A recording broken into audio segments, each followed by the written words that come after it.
아멘. 조건이 전부이면 불행하다라는 제목으로 말씀을 전하겠습니다. 아무리 영향력 있는 사람도 조건을 피해 나가기가 어렵습니다. 우리가 잘 아는 월트 디즈니는 상상력이 부족하고 좋은 아이디어가 없다라는 이유로 해고당했습니다.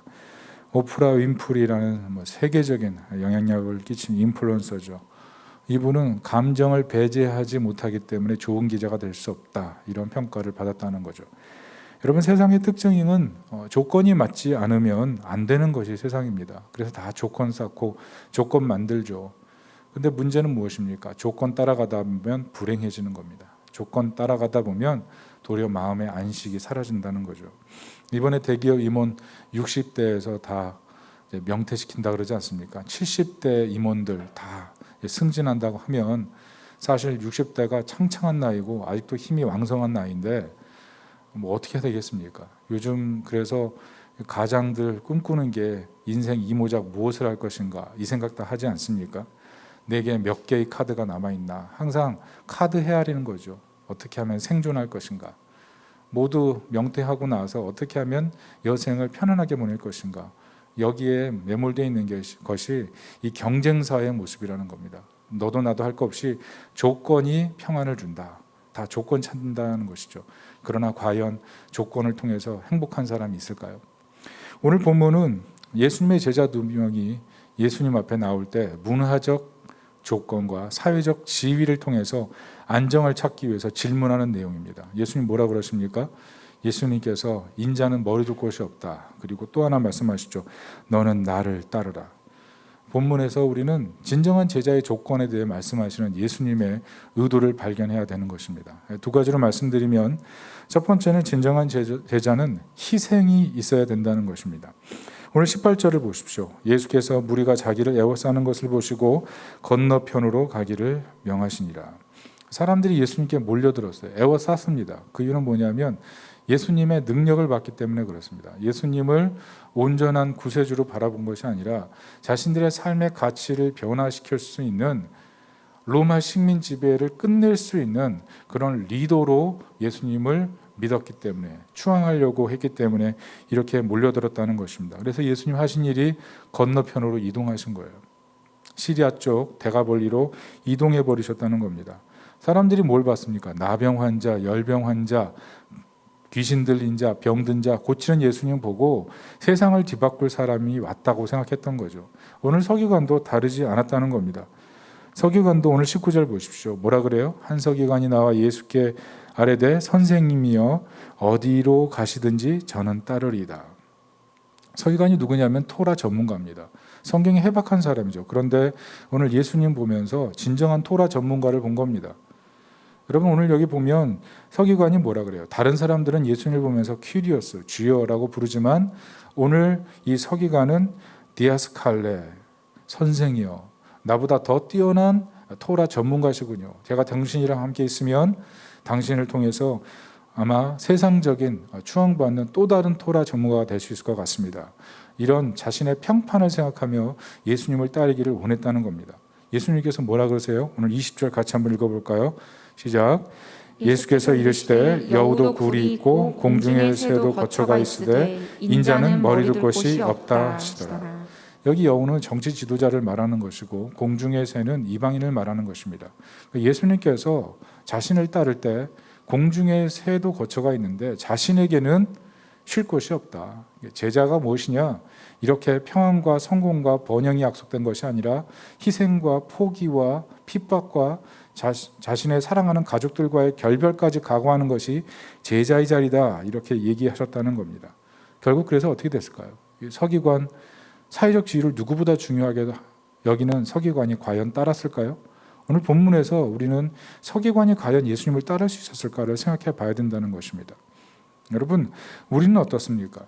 오늘 본문이 주는 도전은 과연 우리는 서기관처럼 희생이 두려워서 예수님을 따르지 못하는 사람은 아닌가? 예수님을 믿지만 손해볼까 봐 세상의 노예처럼 살고 있지는 않는가? 이런 것을 살펴봐야 된다는 것입니다. 그래서 우리가 주목해야 될 단어가 인자라는 단어입니다. 오늘 20절 보면 예수님은 스스로 인자라 그러시죠. 인자라는 단어를 그 의미를 다니엘 7장 13절부터 14절은 이렇게 표현합니다. 우리 다 같이 한번 읽어보겠습니다. 시작. 내가 또 밤 한상 중에 보니 인자 같은 이가 하늘 구름을 타고 와서 예적부터 항상 계신 이에게 나아가 그 앞으로 인도되매 그에게 권세와 영광과 나라를 주고 모든 백성과 나라들과 다른 언어를 말하는 모든 자들이 그를 섬기게 하였으니 그의 권세는 소멸되지 아니하는 영원한 권세요 그의 나라는 멸망하지 아니할 것이니라. 다니엘이 환상 중에 본 인자가 누굽니까? 사람의 모습을 하고 있지만 사람이 아닌 존재, 영원한 나라를 상속받은 존재, 모든 민족과 족속으로부터 예배받는 존재, 그게 바로 인자죠. 오늘 예수님께서는 자신을 인자로 소개하고 메시아로 소개하고 있습니다. 그렇대 오늘 서기관은 예수님을 보고 뭘 생각해요? 자신의 권세, 자신의 평판을 더 생각했다는 겁니다. 결국 예수님을 따르지 못한 제자, 그게 바로 서기관이라는 거죠. 여러분, 영불에는 마음이 없고 잿밥의 마음이 있다는 말 있지 않습니까? 다른 생각하는 거죠. 예수님을 따르지만 자신에게 주어질 무언가가 있을 때 예수님을 따르겠다고 하는 그런 마음, 그것이 오늘 예수님께서 전곡을 찌르는 도전인 겁니다. 여러분, 사회적 조건이 필요하지 않은 게 아닙니다. 여러분, 이 땅에 사회적 약자인 분들이 얼마나 많습니까? 여성들, 취중생들, 장애인들, 어린이들, 그리고 사회적 약자라고 할 수 있는 분들이 상당히 이 사회에 많은 거예요. 문제는 조건을 찾다 보면 고생할 것만 보이고 두려움만 커진다는 거 아니겠습니까? 여러분, 세상을 살면서 또 배우는 게 무엇입니까? 정말 조건이 전부인가? 또 그렇지도 않다는 겁니다. 도리어 조건만 보는 사람보다는 믿음직한 사람을 찾는 경우도 많다는 거죠. 믿음직한 사람이 이 사회에 정말 찾기가 힘든 겁니다. 커리어가 많이 쌓여도 아무리 좋은 커리어를 갖고 있어도 그 사람을 믿고 쓸 수 없는 사람도 사회에 많다는 거죠. 그래서 정말 어떻게 보면 인생을 결정하는 것이 얼마나 신뢰가 있느냐, 거기에 있는 거 아니겠습니까? 예수님께서 마태복음 7장 23절을 보면 무서운 말씀을 하시죠. 그때 내가 그들에게 밝히 말하되 내가 너희를 도무지 알지 못하나니 불법을 행하는 자들아 내게서 떠나가라. 예수님께서 뭐라 그러십니까? 선지자 노릇하고 권능 행하고 귀신도 쫓아내고, 그런데 모르신다는 거죠. 왜? 예수님을 믿는 믿음으로 따라오는 것이 아니라 예수님 때문에 생기는 부가적인 권세, 부가적인 능력을 누려서 사람들로부터 평판, 그 평판으로 살고 싶은 마음, 그 마음이 있었다는 것이죠. 참 믿음이 아니라 부가적으로 얻는 것에 더 관심이 많았다는 것입니다. 우리가 보네포를 존경하는 이유가 뭡니까? 이분이 1943년 4월 5일 날 감옥에 들어가고 1945년 4월 9일 날 사형당했잖아요. 재판 없이 당했는데 이분이 독일 사회에서는 엘리트 가문이었어요. 그리고 차세대 리더였고, 그리고 신학계에서는 혜성같이 등장한 사람입니다. 그런데 이 사람이 당장 눈앞에 있는 그 모든 영광을 버리고 39살에 형장의 이슬로 사라진 이유가 뭡니까? 그가 나를 따르라는 책을 쓰면서 이렇게 얘기했어요. 그리스도께서 한 사람을 부르실 때 그에게 와서 죽으라고 명하시는 것이다. 예수님을 따른다는 건 무엇이냐 하면 정말 진정한 제자로는 희생하는 것이다. 죽는 것이다. 포기하는 것이다. 예수님 그분을 진정 구세주로 믿는다면 포기하는 것이 아깝지 않다. 이 얘기를 하는 것이죠. 오늘날 우리 그리스도인들의 문제는 세상적인 조건도 좋아야 된다는 거죠. 물론 틀리지 않습니다. 조건이 있어야 풍복하게 살고 이전보다 좀 더 나은 삶을 살 수가 있죠. 그러나 그 조건을 추구하다가 만약 우리가 면류관만 받으려고 하고 희생 없는 그런 신앙생활을 한다고 하면 그게 진짜 신앙생활일까요? 예수님께서는 오늘 뭐라고 말씀하시냐면 내가 너희를 도무지 알지 못한다. 잿밥만 신경 쓰는 그런 신앙, 하나님 나라에 들어올 수가 없다. 이렇게 예수님 말씀하신다는 거죠. 교회 다니는 많은 분들이 예수님 존중합니다. 예수님 사랑합니다. 그러나 제자도의 삶을 살지 못한다면 이중적인 거 아니겠습니까?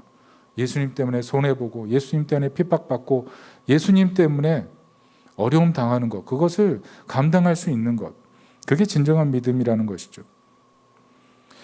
성도에게 주시는 하나님의 위로가 뭡니까? 이 땅에서 핍박과 고난 가운데 있어도 결국 하나님 나라에서 하나님의 은혜 가운데 위로받는다는 건 아닙니까? 문제는 우리가 이렇게 이 땅에서 하나님께서 주시는 위로와 소망을 가지고 살기보다 고난의 깊이가 깊고 고난의 시기가 길다 보면 자기도 모르게 내 필요를 가장 중요하게 생각하는 경향성이 생긴다는 거죠. 자기도 모르게 하나님 내 필요가 좀 채워지면 나중에 좀 제대로 순종하겠습니다. 이런 마음으로 살아갈 때가 맞는 거죠. 순종을 계속 미루게 되는 거예요. 근데 생각해 보십시오. 내 필요를 정말 중요하게 생각하는 순간 정말 만족할 수 있습니까? 아니요. 제가 주변에 많은 분들을 봤지만 자신의 필요에 민감해지면 민감해질수록 불안도는 더 높아지더라고요. 그 필요를 채우기 위한 두려움이 있고 그 필요가 채워지기까지의 불만족함이 있고 필요가 채워진 다음에 또 다른 필요를 바라보는 그 인간의 탐욕이 있다는 것입니다. 그래서 제가 볼 때는 세상에 두 부류의 사람이 있는 것 같아요. 가져서 불쌍한 사람이 있고요. 가지지 못해서 불쌍한 사람이 있는 거죠. 여러분, 근데 그 불안을 깨트리는 말씀이 뭡니까? 사도행전 20장 35절에 있다고 생각합니다. 우리 그리스도인의 삶에 큰 획을 그을 수 있는 말씀이라고 생각하는데요. 같이 한번 읽어봤으면 좋겠습니다. 사도행전 20장 35절입니다. 시작. 주는 것이 받는 것보다 복이 있다. 여러분, 이게 무슨 말씀이에요? 주는 것이 받는 것보다 복이 있다. 무슨 말씀이냐면 우리 하나님, 우리 예수님께서 복의 근원이 되신다는 거죠. 우리 예수님께서 복을 베풀 자를 다 헤아리고 계신다는 겁니다. 우리의 섬김을 보시고 우리의 섬김을 보시면서 하나님께서 누구에게 복을 베푸실지를 생각한다는 거죠. 결국 무슨 말입니까? 어떤 조건 때문에 우리가 평안을 찾을 수 있는 것이 아니라 진정한 복의 근원 되신 예수 그리스도를 신뢰하고 그분을 온전히 믿을 때 우리는 진정한 평안과 기쁨 가운데 살 수가 있다는 것입니다. 최근 어떤 카톡 프로필에 어떤 분이 이런 글을 썼더라고요. 최대의 자본은 은혜, 최고의 투자는 약자 돌봄. 저는 최근에 본 그 카톡 프사 중에 가장 좋은 글이 아닌가 생각해요.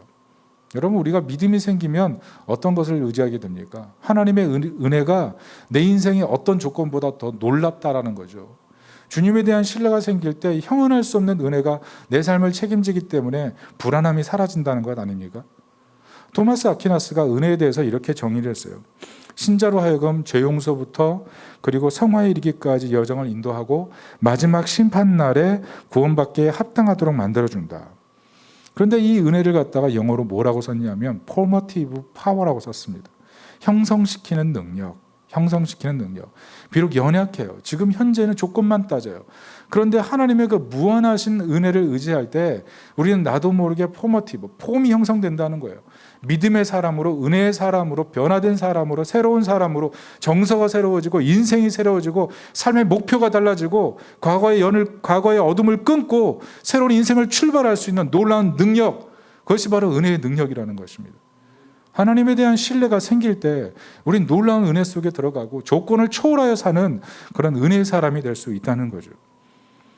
여러분, 사실 희생하는 제자도라는 것은 현실적으로 어려운 것 아니겠습니까? 그런데 우리가 이 희생하는 제자도의 마음을 움직이는 이유는 이 희생하는 제자도가 결코 비현실적이지 않다는 거예요. 특별히 세상에도 어떻습니까? 희생하는 사람 바보라고 생각하지 않습니다. 어떤 사람들은 바보라고 생각하죠. 그런데 정말 세상에서도 보면 희생하고 낮아지고 포기하고 남들보다 더 많은 시간을 투자해서 더 많이 일하는 사람, 그 사람들 리더로 인정하지 않습니까? 값없이 헌신하고 값없이 베풀고 사람들은 세상적인 조건에 다 흔들려서 갈피를 못 잡고 있는데 이 사람은 세상적인 조건이 흔들리지 않고 꿋꿋하게 그 길 가는 사람, 그러면 그 사람 믿어주잖아요. 세상적인 원리도 그렇게 조건 따지지 않고 자신의 인생을 불태우는 사람을 인정해주고 그 사람을 따르는 마음들이 있더라는 거죠. 그래서 정말 지혜가 무엇이냐 하면 계산을 잘하는 것입니다. 계산을. 누가복음 16장에 보면 불의한 청지기 비유가 나오지 않습니까? 이 불의한 청지기가 한 일이 뭐예요? 자기 잘릴 것 같으니까 장부에서 이자 다 깎아가지고 자기 미래를 준비한 것 아니에요? 예수님께서 그 불의한 청지기를 칭찬하셨어요. 왜냐하면 비록 불의하지만 미래를 위해서 과감하다는 점, 그 과감성에 예수님 칭찬하셨어요. 여러분, 우리는 어떻습니까? 예수님을 정말 우리 하나님으로 믿고 그분이 우리 인생의 필요를 다 채우고 그분이 우리의 진정한 기쁨이 된다면 우리가 희생하는 것, 그게 아깝습니까? 진 엘리어트가 말한 것처럼 결코 잃어버릴 수 없는 것을 얻기 위해서 영원히 간직할 수 없는 것을 잃어버리는 것, 그거 바보가 아니잖아요. 그런데 구호단체 얘기를 들어보면 그리스도인들이 하나님 나라를 위해서 기부하는 건 3%도 안 된대요. 3%도 안 된다. 정말 우리가 믿는 걸까요?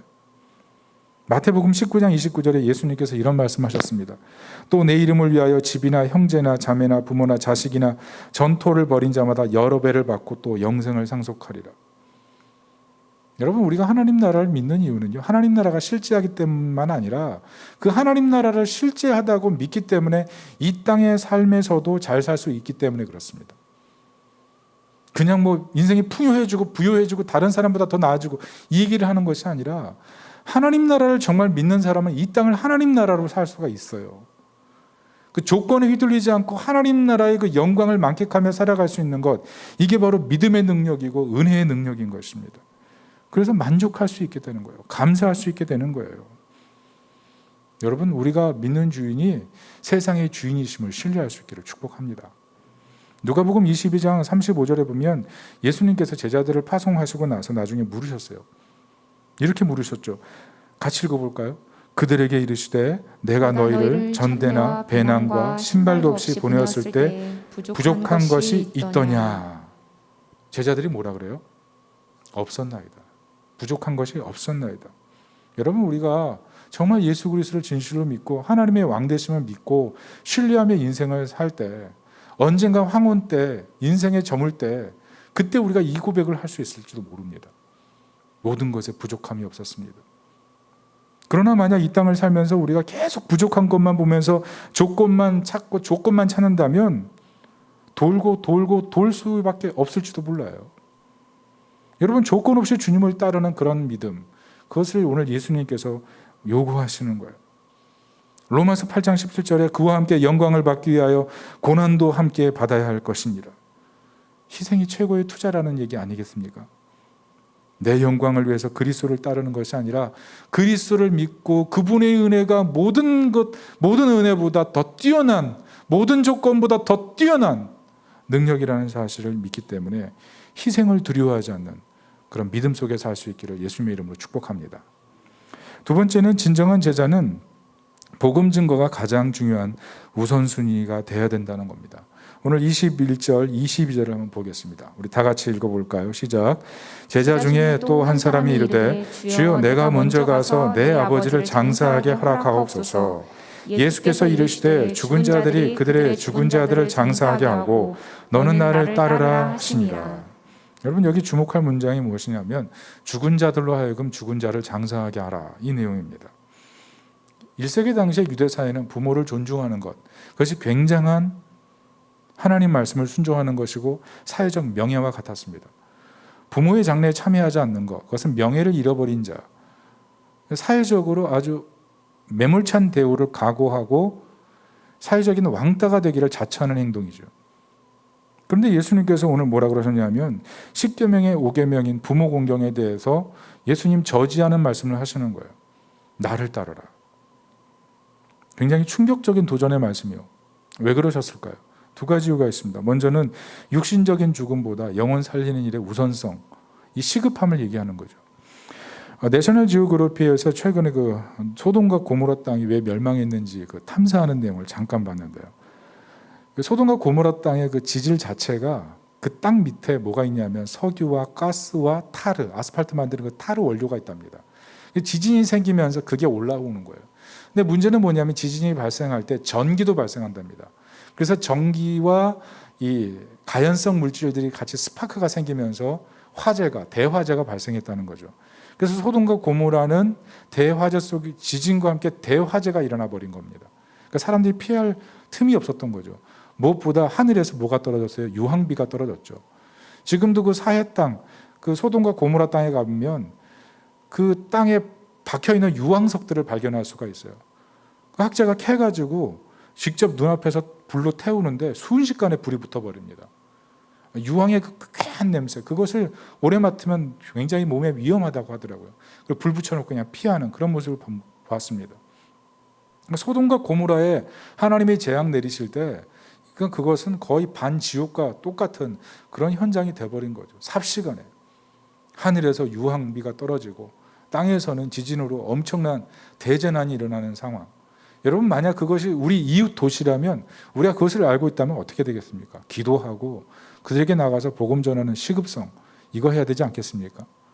때로 우리가 세상을 살면 예수 믿기 때문에 독단주의자처럼, 예수 믿는 것 때문에 편협한 사람처럼, 예수 믿는 것 때문에 분열시키는 사람처럼 그렇게 평가받을 때가 있어요. 그렇게 딱지를 받을 때가 있어요. 그런데 사실 예수 믿는 게 무엇입니까? 독단주의자, 편협주의자, 분쟁주의자? 아니죠. 도리어 화목하게 하는 사람 아닙니까? 예수 믿는 사람 때문에 그 집안 분위기가 화목해지고, 예수 믿는 사람 때문에 그 직장 분위기가 바뀌는 것. 그래서 화목하게 하는 대사잖아요, 별명이. 여러분, 이번 특별히 연휴 때 여러분 얼마나 화목한 모습, 아름다운 모습을 보여줬습니까? 우리가 있기 때문에 향기가 나야 되는 건 아니에요.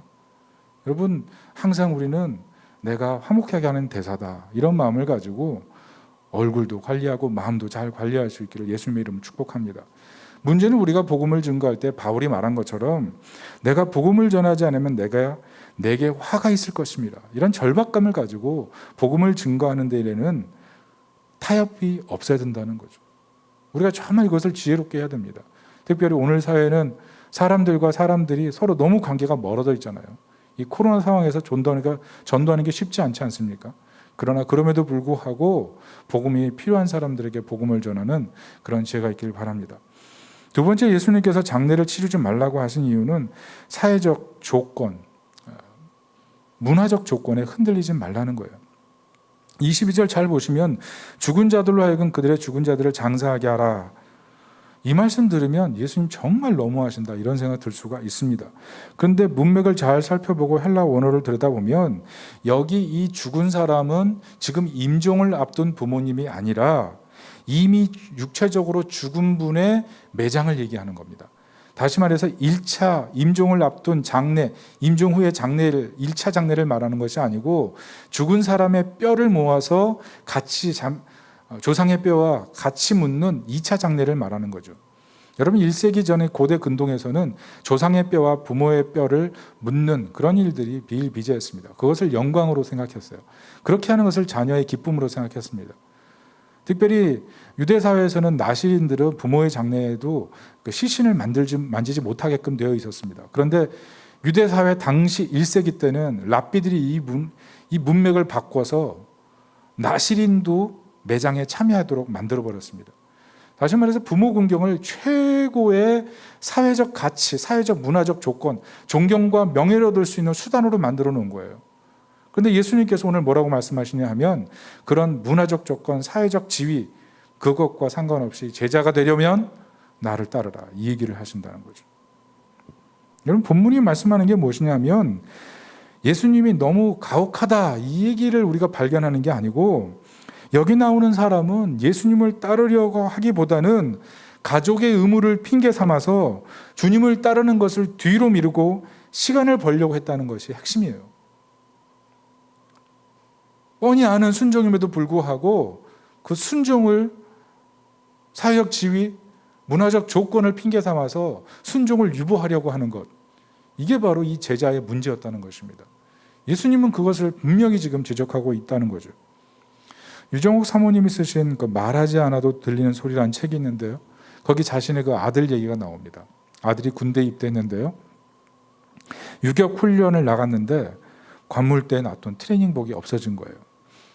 사물함에 있는 그 트레이닝복이 없어진 거죠.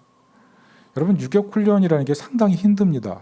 저도 군에 있을 때 유격 훈련을 2번을 받았는데 뭐 혀가 쭉 빠지고 눈알이 튀어나오려고 그래요. 거의 뭐 이성을 상실하고 냉혹한 독사가 되거나 야수가 돼서 돌아오는 것이 유격 훈련이죠. 사람을 그렇게 바꿔놓습니다. 그런데 아무리 그래도 유격 훈련, 그 훈련이 딱 끝나는 순간에는 씻고 쉴 수 있어요. 그 안식의 시간이 오는 거죠. 문제는 뭐냐면 그때 트레이닝복이 없으면 그 맨 땅에서 뒹굴고 땀범벅, 뭐 때로는 피가 흐르고 막 오물이 묻어있는 그 옷을 입은 채 계속 돌아다녀야 된다고 하면 얼마나 불편하겠습니까? 여러분, 부대에는요 하나 말할 수 없는 아주 안 좋은 습관이 있어요. 그게 무엇이냐 하면 서로 암묵적인 도둑질을 묵인한다는 겁니다. 도둑질을 묵인해요. 내 바지에 구멍이 뚫어졌잖아요. 근데 이게 빨리 보급이 안 되니까 누군가의 관물대, 사물함에 있는 트레이닝복, 사이즈 맞는 사람의 것을 갖고 와서 자기가 입어버리는 거예요. 때로 잘못 갖고 오면 완전히 쫄쫄이 되는 거고요. 때로 잘 맞으면 완전 자기께 되는 거죠. 뭐 똑같이 찍어내오니까 찾을 수가 없는 거예요. 그래서 자기 관물대에 물건이 사라지면 다른 관물대에 물건을 채우는 것. 그래서 서로 암묵적인 도둑질을 통해서 물건이 한 바퀴 쑥 도는 게 군대 문화입니다. 심지어 뭐 군화, 철모, 그리고 야삽, 야상, 심지어 오박으로 쳐가지고 이름표 붙인 상의까지 다 훔쳐가지고 새로 뜯어내고 그게 오바로크 쳐서 입어버리고. 이게 군대 문화거든요. 문제는 이 유격훈련과 가지고 트레이닝복이 없는 건 좀 심각한 상태인 거죠. 쉴 수가 없으니까. 그 찐득찐득한 옷을 입고 계속 있어야 된다는 게 보통 어렵습니까? 그래서 주변에 있는 사람들이 다 와서 그렇게 얘기했대요. 야, 너도 다른 사람 거 훔쳐. 다른 사람 거 훔쳐 입어. 그런데 이 친구가 어떻게 했냐면 끝까지 유격훈련 끝날 때까지 그냥 그 군복 입고 버텼다는 거예요. 어떻게 됐을까요? 그 내무반 안에 있는 사람들, 그 동기들, 그 병영 안에 있는 사람들, 그 사람들이 어느 날부터 이 친구를 이렇게 부르더래요. 진짜 그리스도인. 진짜 그리스도인. 여러분, 우리에게 정말 뭔가 좀 파고를 던지는 그런 얘기 아닙니까? 세속 문화는 문화적 조건을 강조해요. 그리고 세상 문화가 어떤 조건을 우리에게 얘기하면서 그 문화를 따라가라고 얘기합니다. 여러분, 복음은 문화를 거스르는 게 아니에요. 문화를 무시하는 게 아닙니다. 도리어 더 아름다운 문화를 만드는 거죠. 특별히 진정한 영광을 위해서 사라질 영광을 버리는 것. 정말 하나님의 영광을 위해서 포기할 것을 포기하는 것. 거기에 그리스도인의 영광이 있다는 거죠. 왜냐하면 예수 그리스도께서 십자가에서 죽으심으로 사라질 영광을 패하시고 부활로 영원한 영광을 주셨기 때문에 우리 그리스도인은 영원한 영광을 바라보며 사는 존재들이에요. 이사야 41장 13절에 보면 나 여호와 너의 하나님이 내 오른손을 붙들고 내게 이르기를 두려워하지 말라. 내가 너를 도우리라 할 것임이라. 여러분, 사실 하나님이 어떤 존재입니까? 우리 죄로 말미암아서 우리 죄를 심판하시는 분 아니에요. 그런데 예수님께서 십자가에서 죽으심으로 말미암아 우리에게는 하나님이 나의 하나님이 되시는 이 영광이 임한 거예요. 이 영광이 있다고요.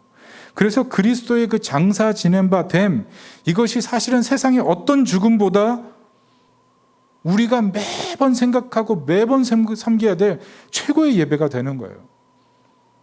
우리가 그분을 섬기고 그분을 예배해야 하는 것이 우리가 세상의 어떤 장래나 세상의 어떤 죽음에 동참하는 것보다 가장 우월하고 가장 우선돼야 되는 우리의 헌신이 돼야 된다는 것을 우리가 오늘 본문을 통해서 발견해야 된다는 겁니다.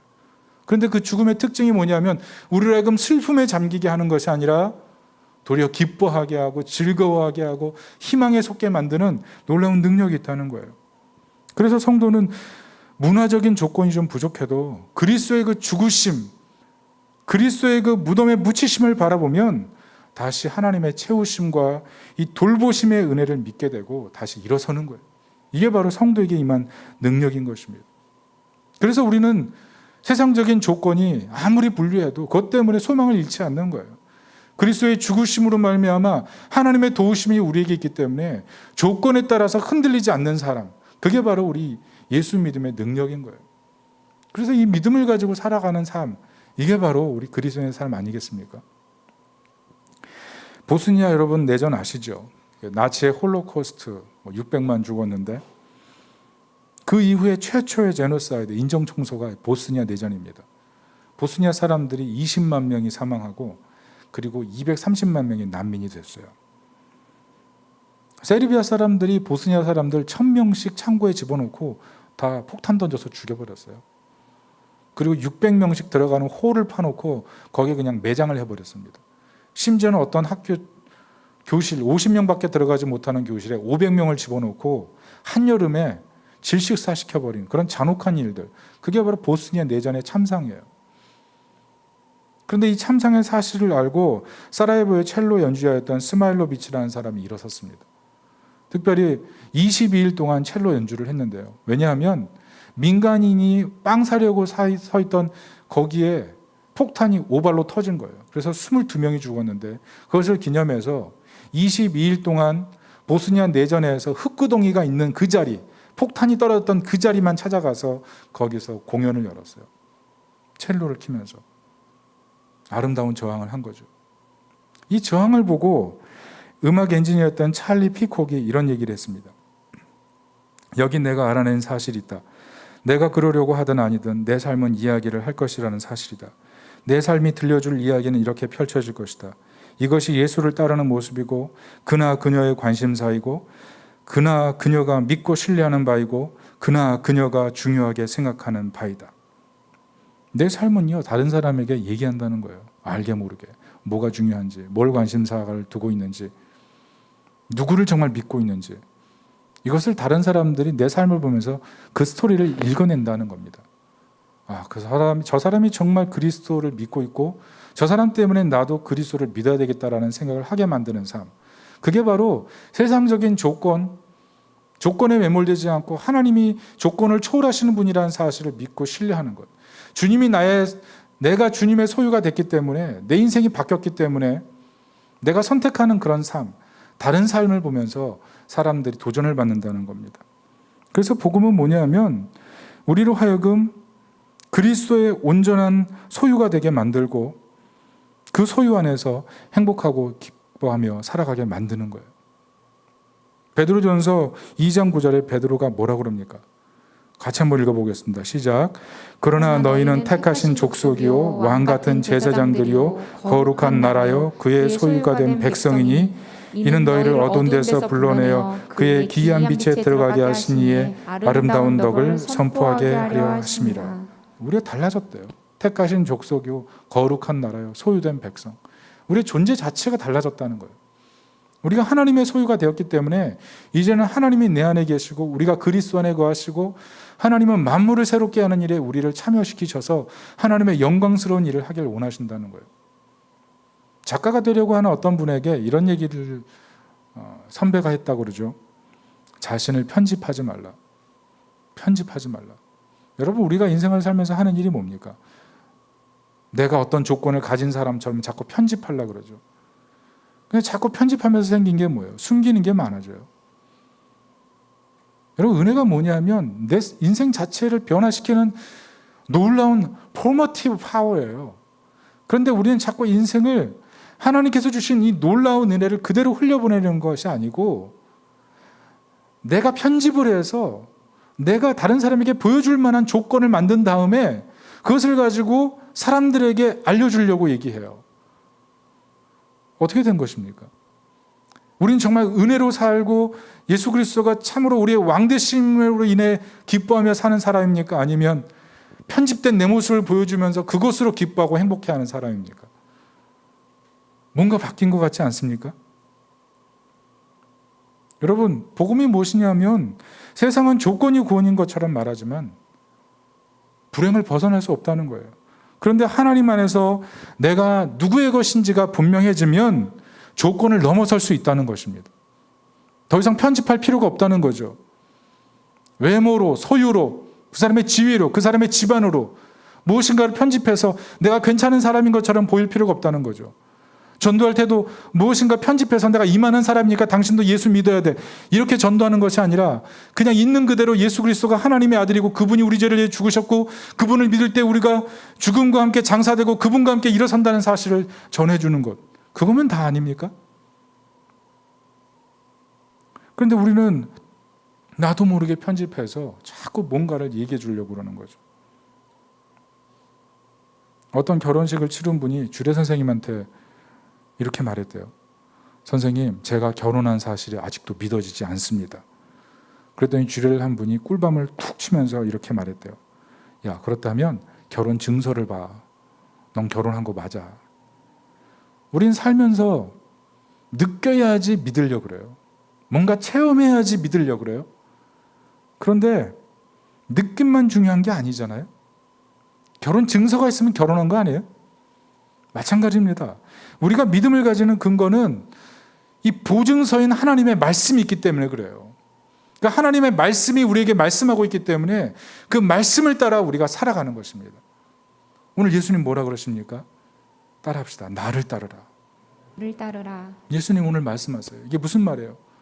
너희는 내 소유고 너희가 어디를 가든지 무엇을 하든지 내가 너희와 함께하고 세상적인 조건으로 너희가 슬퍼하고 힘들어하는 거 알지만 나를 믿고 나를 의지할 때 진정한 우월한 조건에 설 수 있다. 이것이 바로 주님의 말씀인 것입니다. 나를 따르라. 말씀의 결론을 맺습니다. 세상의 모든 조건이 결코 사라지지 않습니다. 그래서 치열하게 준비하며 살아야 돼요. 그런데 예수님이 모든 조건 위에 계시고 그분이 우리를 도우신다는 사실, 그것으로 인해서 평안을 가지고 살아가는 것, 그게 바로 우리 그리스도인의 다름입니다. 그 믿음 때문에 희생하는 것 영광으로 생각하고 사라질 것에 치심하지 않는 것, 그게 우리 그리스도인입니다. 이번 추석 명절에 영화 이웃사촌을 잠깐 봤어요. 그 내용은 민주사회를 이루기 위해서 온몸을 던진 정치인 얘기입니다. 옛날에는 국정원 사람들이 그런 사람 많이 감시했죠. 그래서 감시하고 감시받는 그런 얘기예요. 그런데 그 내용이 뭐냐면 감시원이 이 정치인 감시하다가 감화를 받아서 이 사람을 정말 신뢰하게 된 거예요. 그리고 자기가 꿈꾸던 삶을 다 내려놓습니다. 자기 안정된 직장 돼서 자기 가족들 돌보고 자기 아들, 태어난 아들 이 과외 잘 시키고 그래서 아내랑 행복하게 사는 이 소소한 꿈, 이 가장의 꿈을 내려놔요. 그래서 그분을 돕다가 결국 직장 그만두게 되고 목숨을 걸게 되고 나중에는 허름한 목욕탕 운영하는 그런 사람이 돼버려요. 그 부부가 TV에 나온 그 옛날 감시했던 그 대통령을 보면서 정치인, 대통령이 된 그분을 보면서 흐뭇하게 바라보는데 전 그런 생각이 들더라고요. 희생한 것, 이것밖에 돌아오는 게 없나 이런 생각이 들었어요. 아마 우리가 그런 생각하면서 사실 힘들 겁니다. 그런데 그 영화의 엔딩이 뭐냐? 저는 거기서 참 은혜를 받았는데요. 그 허름한 그렇게 부부가 그런 얘기를 하고 있을 때 그 허름한 목욕탕 문을 열고 그 대통령이 들어와요. 그리고 주인공과 대통령이 서로를 마주보면서 흐뭇한 미소를 짓고 영화가 끝납니다. 저는 이 장면이 우리가 장차 마주하게 될 우리의 모습이 아닌가 생각해요.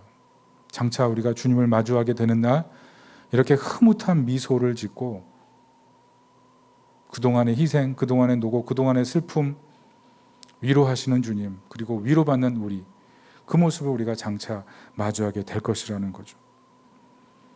여러분, 세상적인 조건이 우리의 마음을 흔들 때가 많습니다. 그런데 세상적인 조건보다 우월한 능력, 그분이 바로 우리 예수님이라는 사실을 믿고 흔들리지 않기를 바랍니다. 여러분, 혹시 오늘 말씀을 들으면서 마음속에 혹시 세상적인 조건을 바라보면서 세상만을 바라보시는 분들, 혹시 희생 없이 보상만 바라보는 분들이 있다면, 조건만 따지고 계산만 했던 그런 신앙이 있었다면 주님께 다시 한번 마음을 돌이키는 그런 시간이 됐으면 좋겠습니다. 여러분, 열심히 미래를 준비해야 됩니다. 그러나 오늘 주님 말씀처럼 영원한 보상을 생각하면서 복음을 증거하고 믿지 않은 사람들을 주님께 초대하는 것, 그것이 주님께서 우리를 부르신 이유라는 것입니다. 여러분, 예수님께서 오늘 우리에게 말씀하십니다. 나를 따르라. 나를 따르라. 모든 조건 위에 초월하시는 그 예수님의 능력을 믿고 예수님을 온전히 따르고 예수님을 온전히 의지해서 승리하는 하나님 백성이 되시기를 예수님의 이름으로 축원합니다. 아멘. 우리 다 같이 한번 내 이름 아시죠? 우리 찬양하면서 하나님